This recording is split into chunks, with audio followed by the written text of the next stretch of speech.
রাওয়ালপিন্ডিতে পাকিস্তানের বিপক্ষে প্রথম টেস্টে একমাত্র ইনিংসে ৭৭ রান, বল হাতে ২ ইনিংসে ৫ উইকেট নিয়ে আইসিসি টেস্ট অলরাউন্ডার র্যাঙ্কিং এ প্রথমবার শীর্ষ ১০-এ উঠে আসেন মেহেদী হাসান মিরাজ।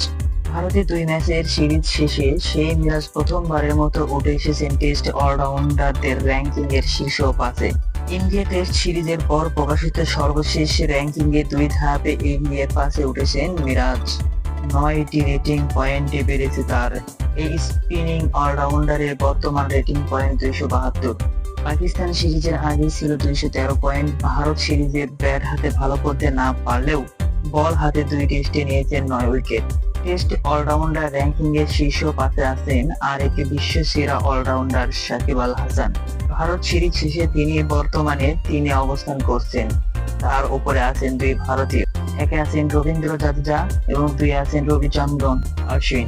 অলরাউন্ডার র্যাঙ্কিং এ কি সাকিবের মতো শীর্ষ স্থান ধরে রাখতে পারবে মেহেদী হাসান মিরাজ? জানিয়ে দিন আপনার মতামত কমেন্ট বক্সে।